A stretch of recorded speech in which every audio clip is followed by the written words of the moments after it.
I changed positions slightly. We're not done with this section about discipleship.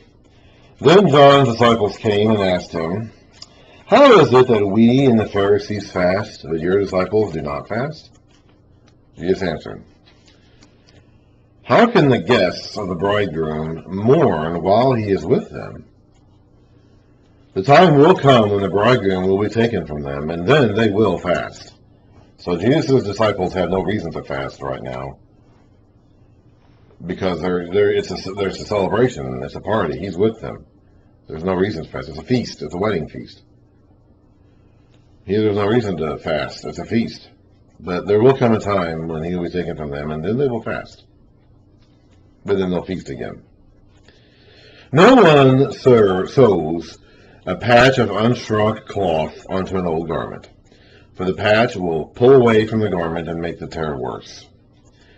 Neither do men pour new wine into old wineskins. If they do, the skins will burst, the wine will run out, and the wineskins will be ruined. No. They pour new wine into new wineskins, and both are preserved. So what he's saying here is that you can't mix this new method that Jesus is teaching with the old. The old method of fasting and mourning does not mix with the new method of feasting and celebrating. The new age to come is not going to be an age of fasting and mourning. When the kingdom comes, we're not going to be fasting and mourning any longer. It's going to be a feast. It's going to be a celebration. I said when we covered this in Mark that they had these regular morning times scheduled, fasting times, morning time. You don't fast because you're celebrating something, okay? Fasting is never a sign of celebration or happiness. It's always a sign of depriving yourself of something for some serious, mournful reason. And we read about how in Zechariah, the prophet, the people come to the prophet asking about their fast, which again they weren't really told to do. Like they had set up these fasts throughout the year during their captivity in Babylon to remember their captivity, and they were even still doing that when they came back. And Zechariah's message was that you're going to stop doing this. You're going to stop these, which again, God never even told them to do that. And he says you're going to stop. They just started doing it on their own. He says you're going to stop doing this. These fast days that you've assigned for yourselves are not going to be. They're going to be feast days. And that's basically what Jesus is saying here. It's like all this fasting that you do in mourning and sorrow, or for show in the case of the Pharisees, largely it was for show, which again we read about in the Sermon on the Mount. You're going to end that. The kingdom is not going to be like that. The kingdom is going to be about feasting and celebrating. When the kingdom comes, there will be no more fasting. While he was saying this, so there is actual time marker right there. We don't have a lot of those. We do have some. And when we see that, I think we should pay attention to that, because that does link this, while he was saying this, does link these two things together. But you got to pay attention, because a lot of times in these stories about Jesus, it'll be something like Jesus said to his disciples, like we read about in that Sermon on the Mount, or another time Jesus went out and did this. It's like, well, we have no idea when those things happen. Okay, those are just kind of floating out there. We don't know when or where those. Well, sometimes we know where, but we don't know how those fit into the context chronology of the timeline of things that happen. But while he was saying this, that does link these two things in time. A ruler came and knelt before him and said, "My daughter has just died." Now in Mark, she wasn't dead yet. So Matthew is summarizing this account, because when Mark talks about this, the ruler doesn't say the daughter has already died, but that she's near death. And she dies while they're on their way to go to the house to heal her. "But come and put your hand on her, and she will live." So Jesus got up and went with him, and so did his disciples. Just then, a woman who had been subject to bleeding for 12 years came up behind him and touched the edge of his cloak. She said to herself, "If I only touch his cloak, I will be healed." It could actually be the tassels of his cloak, not so much the cloak itself. Jesus turned and saw her. "Take heart, daughter," he said. "Your faith has healed you." And the woman was healed from that moment. We read about in the law that they were actually supposed to attach blue tassels to their robes. So what she's actually touching here are the tassels on Jesus' robe. Numbers 15, verse 37. The Lord said to Moses, "Speak to the Israelites and say to them, throughout the generations to come, you are to make tassels on the corners of your garments with a blue cord on each tassel. You will have these tassels to look at, and so you will remember all the commands of the Lord, that you may obey them and not prostitute yourselves by going after the lusts of your own hearts and eyes. Then you will remember to obey all my commands, and you will be consecrated to your God. I am the Lord your God, who brought you out of Egypt to be your God. I am the Lord your God." He restates this in Numbers, very simply, or not Numbers. He restates this in Deuteronomy, very simply, Deuteronomy 22, verse 12. "Make tassels in the four corners of the cloak you wear." So the lady actually probably taught Jesus tassels. So Jesus, well, I don't know what Jesus looked like, beyond the fact that he was a 30-ish man, Jewish man, in the 1st century AD, so he would have some features in common with all Jewish men, 30-something Jewish men in the 1st century AD. But yeah, I know he wore blue tassels in the corners of his robes. That is one thing we can say definitively about what he looked like. When Jesus entered, so Jesus turned and saw her. "Take heart, daughter," he said, "your faith has healed you." And the woman was healed from that moment. When Jesus entered the ruler's house and saw the flute players and the noisy crowd, he said, "Go away. The girl is not dead, but asleep." But they laughed at him. After the crowd had been put outside, he went in and took the girl by the hand, and she got up. The news of this spread through all that region. Again, Mark has a more detailed account of that, as well as all of these. As years went on from there, 2 blind men followed him, calling out, "Have mercy on us, Son of David." When he had gone indoors, the blind men came to him, and he asked them, "Do you believe that I'm able to do this?" "Yes, Lord," they replied. And he touched their eyes and said, "According to your faith, will it be done to you?" And their sight was restored. Jesus warned them sternly, "See that no one knows about this." But they went out and spread the news about him over all that region. While they were going out, a man who was demon-possessed and could not talk was brought to Jesus. And when the demon was driven out, the man who had been mute spoke. The crowd was amazed and said, "Nothing like this has ever been done or ever been seen in Israel." But the Pharisees said, "It is by the prince of demons that he casts out demons." They're not going to deny that he's casting out demons. They can't deny that. Maybe they could have originally. Maybe when it was only a few scattered reports here and there out in the countryside, maybe they could have. But they can't now. There's been too long, there's been too much evidence, too many reports of healings, too many healed people. They can't deny that it's happening.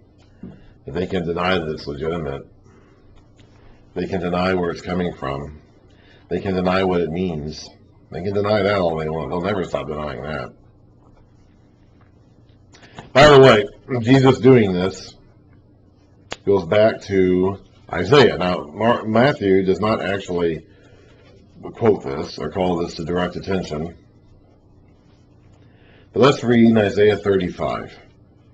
This is the end of this part of the book of Isaiah, where this is the first half of the book of Isaiah.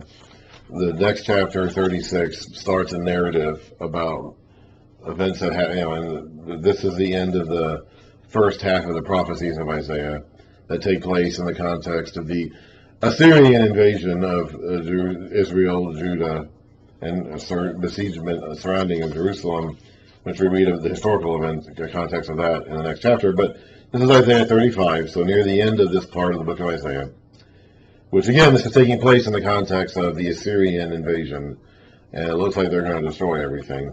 He says in the beginning of chapter 35, "The desert and the parched land will be glad.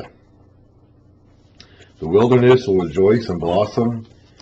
Like the crocus, it will burst into bloom. It will rejoice greatly and shout for joy. The glory of Lebanon will be given to it, the splendor of Carmel and Sharon. They will see the glory of the Lord, the splendor of our God. Strengthen the feeble hands. Steady the knees that give way. Say to those with fearful hearts, be strong, do not fear. Your God will come. He will come with a vengeance. With divine retribution, he will come to save you. And again, the original context of this was the armies of Assyria marching through Israel, conquering Israel, into Judah, and eventually surrounding Jerusalem. This is your enemies. Okay. And God dealt with that. We'll read about that in Isaiah 36 and 37. So God dealt with that. And he's saying here that he will deal with that. And you will rejoice again someday after this. Then the eyes of the blind will be opened. Just like Jesus did in the passage that we just read. And the ears of the deaf unstopped. Then the lame will leap like a deer. He's healed a couple of paralytics in this section of Matthew. And the mute tongue will shout for joy. We just read about him healing a mute. Water will gush forth in the wilderness and streams in the desert. So Jesus is bringing in this kingdom. He is conquering the forces of darkness, not just the Assyrian armies that surrounded Jerusalem at that point in time. He's conquering the forces of darkness that have us all in their grip. And we can all leap for joy. But the Pharisees said, is by the prince of demons. He drives out demons. He's in league with them. He's their agent. Of course they're going to do what he says because he's their boss. It's like the people who I just got done, even earlier this morning, I just got done watching one of my independent news and politics videos about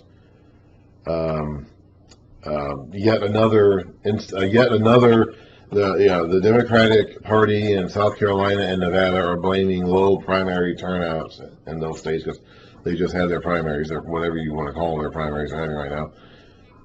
And last week, I think Nevada's actually was just yesterday, and they're blaming the low turnout, which they had very low turnout in both cases, on Russian disinformation.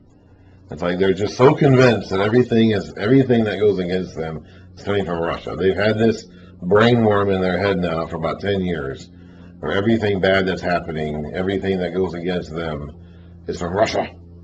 And so I say, well, it's because of Russia. We're all in league with Russia. That's why this is happening. That's essentially what the Pharisees are doing here. They got this worm in their brains, and they cannot attribute what's going on to anything other than just, he's in league with the demons. So of course he's going to drive out the demons because they work for him. He's their boss.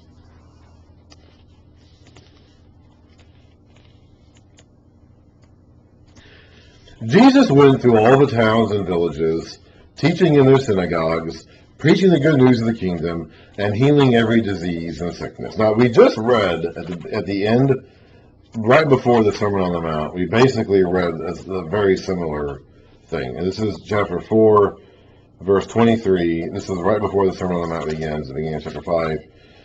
4 verse 23 says, Jesus went throughout Galilee, teaching in their synagogues, preaching the good news of the kingdom, and healing every disease and sickness among the people.